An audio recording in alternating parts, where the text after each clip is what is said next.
We're back for our daily NBA best bets here on Monday, November 24th. We've got about 9-ish games today, 10 games today, before the NBA Cup randomly spawns in a Tuesday. We have 3 NBA Cup games tomorrow, with the big one being Lakers versus Clippers in LA, so we'll get to that one. But anyways, we've got a good amount of games today, and obviously with that are our 5 NBA best bets. Biggest game today is Cavs-Raptors.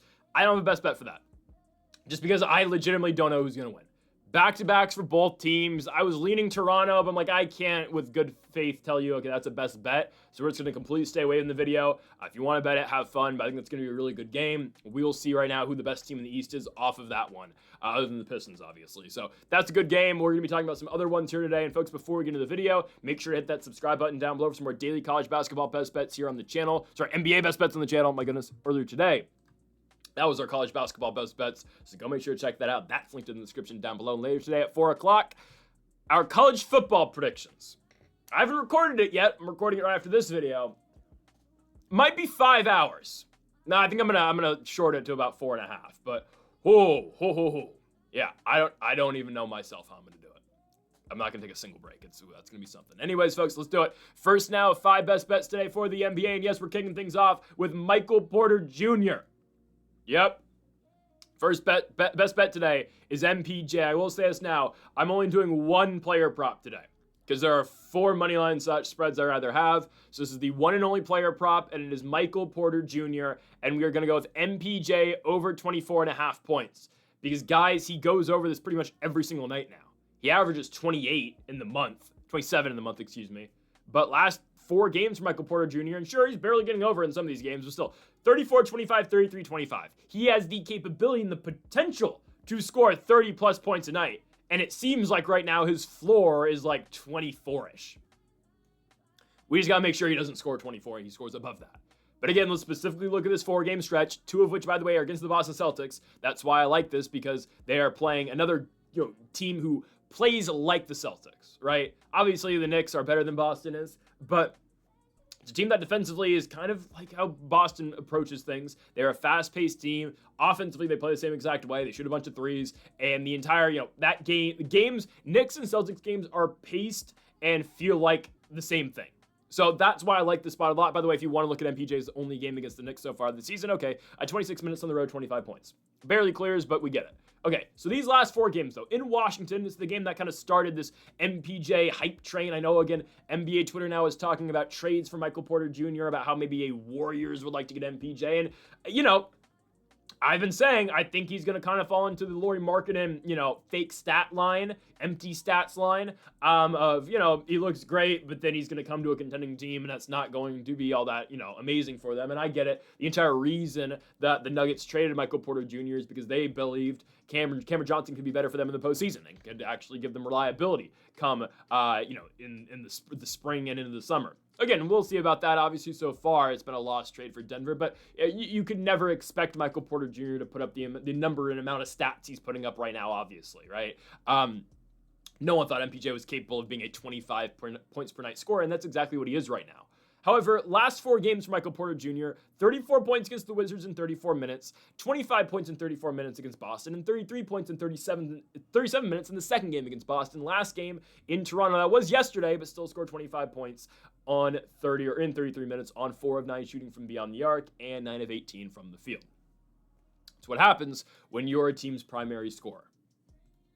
I mean, it's as simple as that. It's what happens when you're a team's number 1, and that's what Michael Porter Jr. is, right? Claxton yesterday only had 10 points, whatever. But Michael Porter Jr. with 25, that was absolutely massive. It was absolutely massive stuff yesterday out of Michael Porter Jr. It's been the same thing every single day out of him, because I know he didn't lead the team in points yesterday. It was who was it? It was Tyrese Martin off the bench, randomly scored 26. Again, that can't be expected. Michael Porter Jr. obviously operates that first rotation, the starting rotation, the first lineup. It's not many scorers on the first line for Brooklyn. I mean, it's MPJ, it's Noah Clowney can kind of score. Claxton will go up with it when he gets it, but he's not a guy who, we're trying to actively get the rock to Nick Claxton all the time. Terrence Mann's never been a scorer, dating back to his days, obviously, in LA. He's just been a corner 3 guy, just simply a 3-and-D player who doesn't shoot the best 3 ball. And then Igor Demon right now doesn't look like he's all that comfortable shooting the ball just yet. That creates for a problem. Again, we don't really care about this team wins or not, because I don't think the Nets really care if they win or not. This is the lineup they're trotting out every day. They've got a bunch of young guys playing, and they are setting up for a future, maybe a non-existent future. We'll see about that. But in terms of a bet and a player prop to look at, I love Michael Porter Jr. here. This is great. MPJ over 24.5. This is perfect. It is. I mean, this is a guy who's going to shoot 10 3-pointers a night. He's getting to the free throw line more, and he's the number one scorer on the team. What more can you ask for? Against a high-scoring team and a high-paced team that will leave you open. The Knicks will leave you open. That's what they do. They'll leave you open from beyond the arc. It's the New York game, right? Brooklyn versus New York. Obviously, both in New York City. I'm taking the Brooklyn Nets, though. I'm going to take the Nets, not taking Michael Porter Jr. To cover, though, yeah, I would take the Nets, actually, because the Knicks can never do us anything right. But I am taking to go over his points total tonight, Michael Porter Jr. I'm telling you, I don't love how the Knicks play defense. High-paced game like Boston is, and Michael Porter Jr. has excelled in his last couple games going over on points. He should do it again tonight, over 24.5 for MPJ. On to our second best bet of the video. Again, all money lines and spreads from here on out. And we will now start with the Milwaukee Bucks beating the Portland Trailblazers. That might come to a surprise for some people. If you watch every single day, and if you know, again, my disdain for the Milwaukee Bucks, primarily just Miles Turner, you might be shocked here. I am too, but I look at this matchup and I find it hard to believe Portland's going to win. I find it extremely hard to believe Portland's going to win.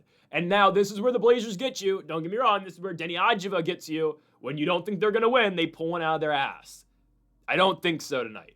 I don't think so, okay? How did they beat Golden State the other night in the Cup? I just don't know how they do that sometimes. Milwaukee should win. Milwaukee's more than due for a victory. They have been losers in 4 straight, losing to the Lakers, losing to Cleveland on the road. Giannis now out. They lose to Philly in a great overtime game that we had the Sixers for, and they won. And then they lost in their last game a couple days ago to the Detroit Pistons. What are the Bucks right now? Ryan Rollins. That's what Milwaukee is. It's Ryan Rollins, and that's about it. And they struggle everywhere else, which is tough because, it's tough when Miles Turner's kind of a bum. He is a bum. I think his stupid deer celebration's really stupid too, by the way. The dude's corny. He's a bum. He's horrible. But we're going to need to overcome that tonight, okay? And that starts with Ryan Rollins and Bobby Portis's emergence now with Giannis Antetokounmpo. And I've told you, again, I said watch out for the slide the Bucks are going to be on. They're going to go on a massive slide as soon as Giannis goes out. And as soon as Giannis stays out, well, it is up to Ryan Rollins to pick up the pace and pick up the scoring. He's done an all right job so far. They're yet to win without Giannis Antetokounmpo, but if they can't win in this spot, I don't know when they're ever going to win. Think about it. Giannis is probably still out for another week and a half, right? So they're not going to get Giannis back until, let's say, Wednesday, December 3rd against the Detroit Pistons. So they have some winnable games coming up after. Well, in a second, we'll just go over these next 4 games, these next 5 games. At the end of this 5-game stretch, there are some winnable games. But right now, Portland at home, if they can't win this one, okay, then you're going to go to Miami and lose. You're going to go to New York and lose to the Knicks. And then you play the Nets the night after, not in Brooklyn, though, in Milwaukee. Probably win that game, and you definitely will beat Washington as well the couple nights after. But still, you lose to Portland here, most likely you're losing 7 straight games. And sure, you play in the East, and there's not many contenders, obviously, in the East, and it's not hard for a team to make up wins and get back into the playoff picture in the Eastern Conference. But right now, Milwaukee is outside looking in.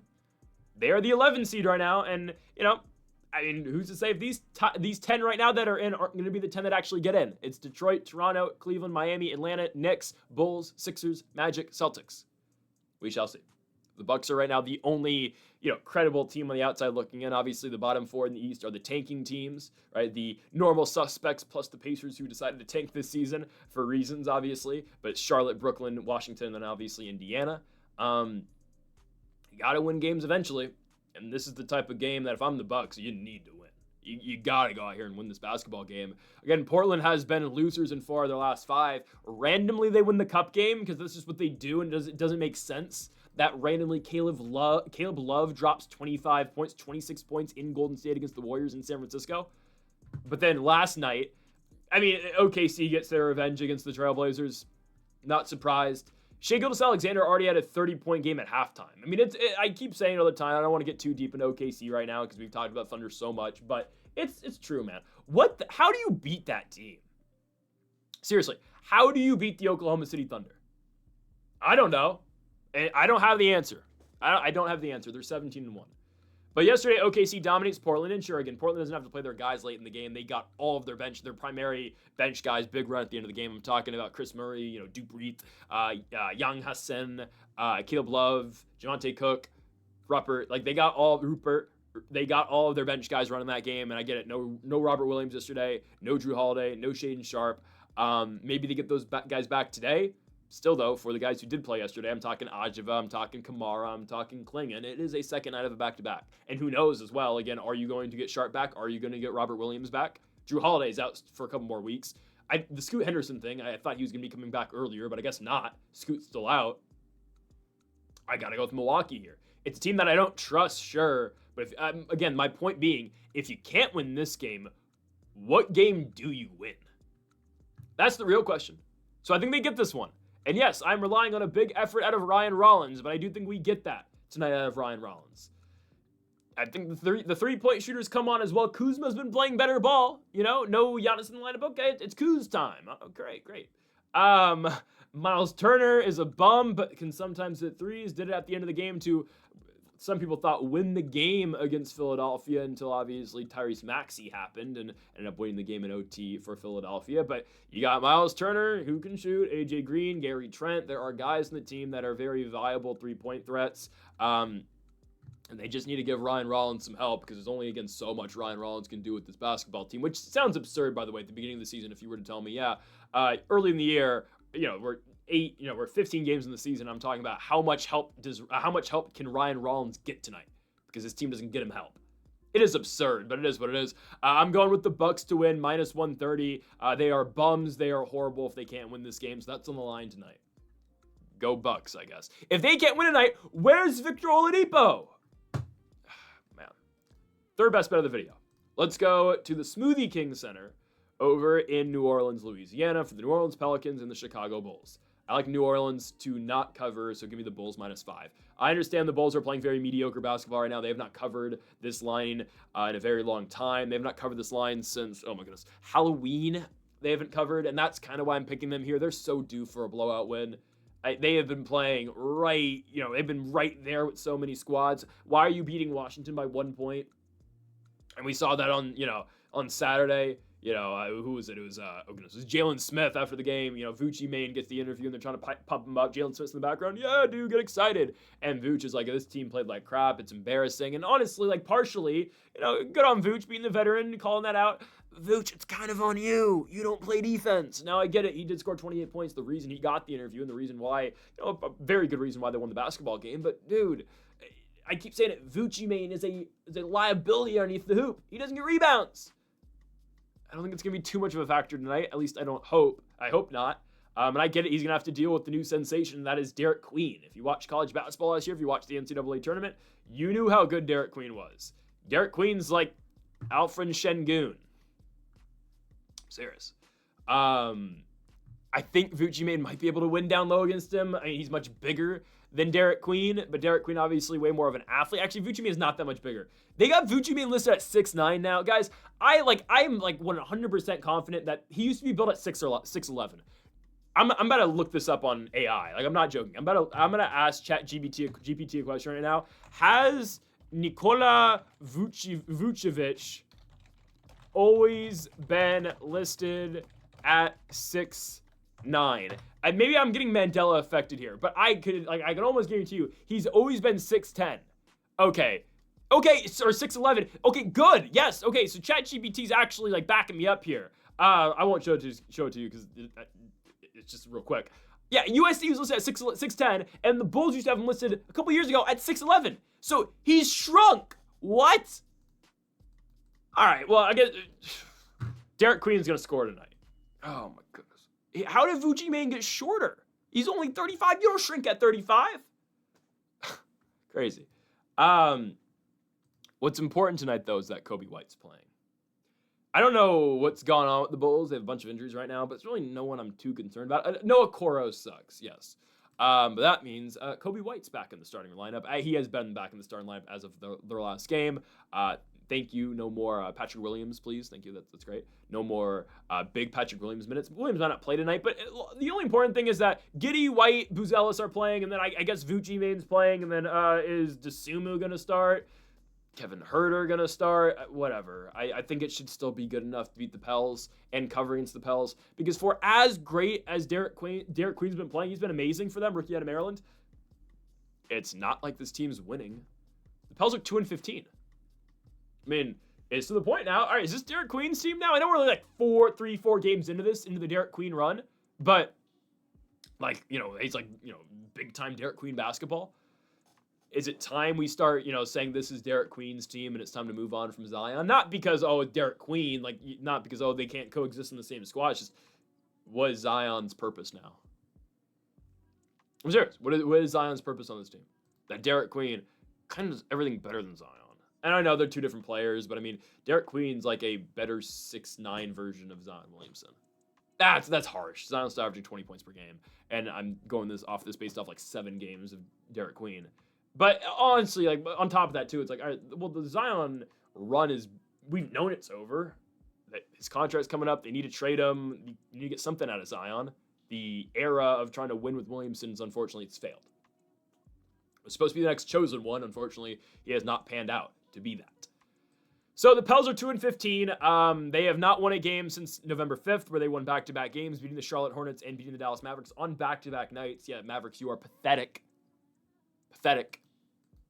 But the Bulls should win. New Orleans also got some injuries too. Yes, Jordan Poole's been out for a while. Still no Poole party yet. Poole is out tonight. Obviously, DeJounte Murray might be back eventually. Murray might be back just to get traded. I'm so serious. He's going to play a week, and the Pels are going to say, great, trade value. Get out of here. Cool. Herbert Jones not playing tonight. Maybe no Kevon Looney. I think the Bulls should be fine. They have their fair share of injuries too. Herter's questionable. Okoro out. Patrick Williams questionable. Might be better he doesn't play. Dylan Terry out. We shall see. As long as, again, if Giddey and White are playing, and I guess Vucci Main, we should be fine here. The Bulls should put belt to ass. And yes, this is a team they've been struggling to put together all the pieces and blow a team out, and you would have thought that game against the Wizards would have been that blowout game, and it should have been. Don't get me wrong. You should have blown that team out, and they didn't. They kept them around. They played a competitive game. They were down early, and they just kept them around. Whatever. A win is a win in the association. Don't complain about how you got them. Liam Cohen yesterday for the Jacksonville Jaguars said something very smart. I'm not going to apologize for winning. Obviously, the Jags situation is a lot different because the Jags are like somehow going to make the playoffs, which is great. The Chargers probably going to miss. Anyways, I think the Bulls win by more than 5 tonight. New Orleans is at home, sure. They should not keep up with this high-scoring Bulls team. And the Bulls at their best are really good. They're a 9-7 team. They can get 10 wins here, and then they go play Charlotte and Indiana after. They're going to start this road trip 3-0. The Bulls are going to be 12-7, guys. Get ready for it. Chicago Bulls basketball. It's back. Chicago basketball's back. Give me the Bulls, -5 here on the road in New Orleans. On to our 4th best bet of the video. We go to the NBC/Peacock game. Sorry, just Peacock. Great. The Phoenix Suns at home taking on the Houston Rockets. So I'm going to take Phoenix +5.5 at home. I know it's the second night of the back-to-back for them, but we don't need them to win. We just need them to cover. The Suns won yesterday against the Spurs. Surprising, honestly. I didn't think they were going to win by that many points. I don't know how they're doing it, but they are. The Suns have now won 3 in a row, but beyond that, they have won, let me get the exact stat right, they have won 10 out their last 13 games it is. No, 10 out their last 12 games. I don't understand it, how they keep winning, but they do. Devin Booker's playing well, Dylan Brooks is playing really well, and they're doing it with injuries right now, too. Grayson Allen out, Ryan Dunn was out, obviously Jalen Green has been out, and the Suns continue to find ways to win basketball games. In a year in which they were not expected to be anything special. Guys, if the playoffs started right now, the Phoenix Suns would be the 6th seed in the Western Conference. Lakers would be the 2 seed, though. Hold on now. But yeah, is that not crazy? The 6th-seeded Suns. Obviously, it's not going to remain that way, but you know what Phoenix is doing, right? They are playing their way into the play-in this year, and you would think normally, oh, that's bad. Team needs to tank. They need to rebuild. Oh, wait, the Suns don't have any picks. So actually, for Phoenix, because they lost all their picks, because they went all in, actually, this is probably the best thing it's the best thing that could happen. This team, somehow, they're not going to win anything, but obviously, ownership and the fans, if you're cheering for this team, you're like, I guess we have to win. We have no other option. And somehow this team has a better record than last year's team and the year before's team at this point in the year. Obviously, it's not going to hold, I would assume, but good on Phoenix. They're winning games. Here, I'm going to take them to cover 5.5 points. No Kevin Durant tonight for the Rockets. Don't know what's going on with KD. Hopefully everything's all right. But Durant is out due to personal reasons. We've been told it's a family matter for Kevin Durant, and he's out for 2 games. That sucks, but he will not be playing tonight against the Suns, and then Wednesday against the Golden State Warriors. He's not going to be playing his 2 former teams on the road. Again, that really sucks. It would have been KD's return to Phoenix tonight. That will have to be postponed to later in the year. I think they go to Phoenix one more time. Do they? Yes, they do. April 7th on NBC. So I'm sure NBC's okay with that. God, they have this game on Peacock. They get the other one on national television on April 7th on NBC. So no KD return night tonight, and that makes it a lot more difficult in Houston to win. And sure, they've got pieces other than Durant. I can tell you that. But KD's still their best player. An older Kevin Durant, still by far the best guy on this Rockets team. Yes, they've seen a lot of success from Şengün. Şengün's an all-star player. He's a great player. Durant still averages 25 a night. Oh, they got 27 points from Reed Shepherd on Friday in the NBA Cup game against the Nuggets. That came out of nowhere. But for the most part, it is still a Kevin Durant-driven offense. It is still a Kevin Durant-driven team. And that's what makes it tough for the Rockets in this spot tonight. And maybe they win. It probably will. But the way Phoenix has been playing, I don't think they cover. Because, guys, this to me should feel more as a 50-50 coin flip. The reason why, again, Houston's favored is because, one, the books, and a lot of people, myself included, don't actually think Phoenix is an 11-6 team. And what I mean by that, obviously, is that their record does not indicate actually how good they are. They are much worse than their record actually indicates. Okay, and also they're playing on the second night of a back-to-back, but they did just win last night too. So I think they're going to cover. I think so. Again, are they anywhere close to where Houston's going to be at the end of the year? Probably not. But right now, the Suns have just caught fire, and they're just on a run. I don't know. No Ryan Dunn last night. No Grayson Allen. I understand Grayson Allen's been out for a little bit, but maybe he does make his return tonight. Ryan Dunn, was questionable going into yesterday's game. Did not play. Maybe they're saving him for the second night of the back-to-back, which you would think potentially. But, I mean, as it is right now, look at the ball Devin Booker's playing. D-Book's averaging 27 a night. Dylan Brooks right now, somehow, some ways averaging 21 points per game. Dylan Brooks is doing that. Same guy that got chased out of Memphis. They told him, we don't want you here anymore.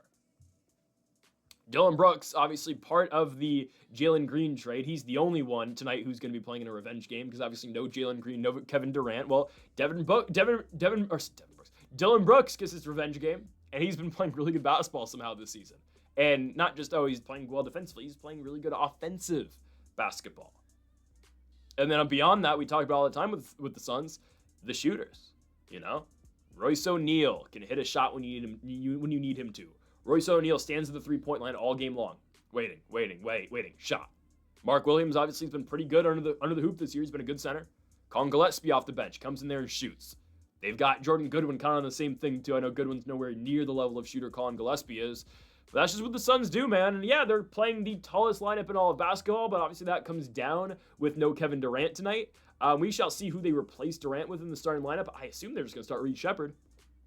I think they like Shepherd leading that second unit, and why wouldn't you? Shepherd, again, was the 3rd overall pick just last season, and he had a career high, if I'm not mistaken, with 27 points in that game against Denver where he played 37 minutes.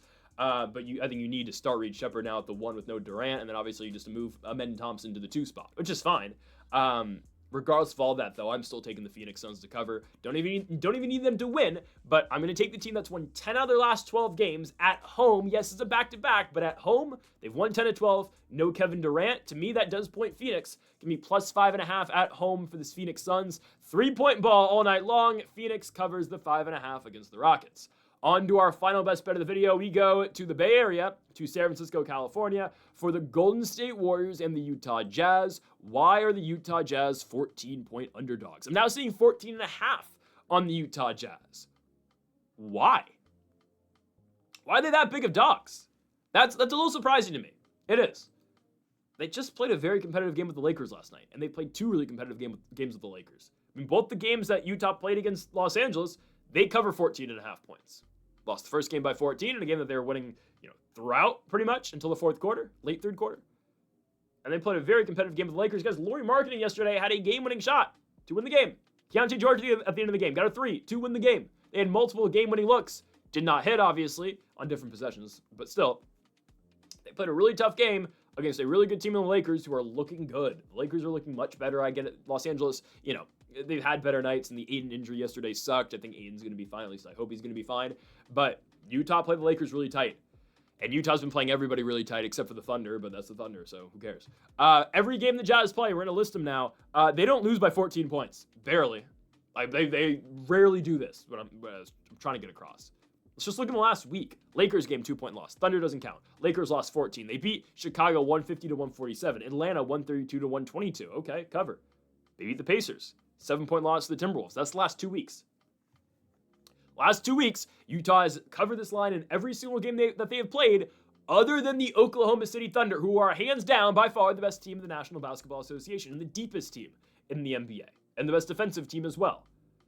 And they're so hard to cover against those big favorites like the Warriors are tonight when they score as much as they do. Guys, Utah's one of the highest scoring teams in the NBA, and they didn't do it last night. Sure, they didn't do it last night. They only scored 106 against the Lakers. It was a different paced game, and I'm sure J.J. Redick made those adjustments. We're trying to slow the game down, trying to limit the amount of possessions that the Jazz can have and play better defensive ball as a whole, because that's how you throw them off their game, obviously. But in general, and hell, the Lakers saw it last night, they were 7.5-point favorites. Or was it 8.5-point favorites against the Jazz last night? They won the game by 2 points, because also, too, Utah never goes away. They stay in the game all night long. Keontae George, the ball Keontae George is playing right now, it's been phenomenal. No Walker Kessler for the entire season, gets injured first 5 games. Okay, Yusuf Nurkic. Hit a game-winning shot earlier in the year in Boston. They're just one of these scrappy, annoying teams. Not saying they're annoying to watch, but if you're playing them and if you're betting against them, I hate seeing the Jazz. And I've said this before, like, they are a team that nobody wants to see on their schedule. Because it's a game, sure. Their record shows, and the way that they play in the fourth quarter, for the most part, indicates that, yes, you should beat this team. It's a team that you are expected to win. You are going to be favored to beat them. It's going to be considered a disappointment if you don't beat the Utah Jazz. But you know when you play Utah, yeah, you're in for a fight. That's why, again, if I was an opposing team, I'd hate playing the squad. Because, okay, we have to prepare to score 130 points. We have to play in transition. We got to play really quick to beat these guys. Or at least we're going to want to play quick because of how quick that they play. And, they sink a three. If I'm a team and we take 15, 20 seconds to set up something and we score, and then Utah just dribbles up the court and Keontae George pulls from 3, or Lauri Markkanen pulls from 3, or Svi Mykhailiuk pulls from 3, we're going to want that right back. And it's not like, they're just going to do that once in a while. They do that the entire game. So they're just the most annoying team to play. They score points. And by the way, at home, they play at elevation. Not here, though. They're playing in Golden State, and I know it's the second night of a back-to-back for Utah, but I think we're okay. I think they're going to cover against the Warriors. Let's not forget that the Warriors have lost 3 games in a row, and the Warriors are just a 9-9 basketball team. They haven't been that great. They've been losers in their last 3 games. They lost in Orlando to the Magic by 8 points. They lost in Miami to the Heat by 15 plus. 14 points. Whoops. And they lost to the Portland Trailblazers in their last game at home. I mean, what more can you ask out of Steph Curry? Curry, 38 points, and they still lose. The core around Steph right now, and we said it last year, Jimmy's great, but how much can a 37-year-old Jimmy Butler help you? 36-year-old Jimmy Butler help you? They're old in state for a reason. Podziemski, the young guys. Podziemski, Kuminga, Moody. Come on now. I like the Jazz here. Do Golden State win? Probably. I'd be surprised if they didn't. But again, a team like the Warriors, they don't want to run with Utah. Who wants to run with this team? An old team like this, they don't want to run with them. By the way, Al Horford's out with sciatica, which I'm not going to make an old joke because LeBron James have the same thing. No, I will. They're both old. LeBron's old. I'll say that. But LeBron still plays an elite level. And the Warriors don't. Steph Curry does. Jimmy Butler still does. But no Horford. Kuminga, I think, is out, right? Latest report, Kerr said that Kuminga did not participate in practice, isn't sure when he's going to play next. That means no. Okay, ruled out for the Jazz game. Draymond might not play either tonight. So if Draymond and Horford don't play, who are your bigs? Quentin Post? Trace Jackson-Davis? Guy Santos? Yusuf Nurkic? Who's going to guard Lauri Markkanen if Draymond doesn't play? Well, I guess Jimmy Butler. But, oh, man. And then, who's going to put Post on Nurk? The reason Post doesn't play is because he doesn't play defense. And that's what Golden State desperately needs. They don't need another center that can shoot. They need someone who can play defense. So if you're forced into a Quentin Post game, that's why the Warriors sometimes will play Trace Jackson-Davis over Quentin Post. I think Kerr much rather play Trace Jackson-Davis over Post. Because they know, Davis is going to play defense. Yeah, I like the Jazz here. They're such a difficult team to cover against, and the Warriors' injuries, I think, are an issue. I know second night of the back-to-back for Utah, but said it too. Like, the Jazz are kind of in the spot where, okay, we kind of have to try to win a little bit. We've been losing for so many years. The Mammoth, they're playing all right in our own building. We got to start winning a little bit here. And I'm going to take the Jazz here. Not to win, obviously. That'd be psychotic. But give me the Jazz to cover 14 points. I'm seeing plus 14.5 on other sites. That's even better. Plus 14, though, whatever you get. Plus points here on the spread for the Utah Jazz in San Francisco against the Golden State Warriors. Folks, thank y'all for watching our November 24th best bets here for the NBA. If you have not yet, though, make sure to hit that subscribe button down below for more. Make sure you like if you did enjoy the video. Make sure to comment if you did this great thing in the picks. Folks, thank y'all for watching. And Mamba forever.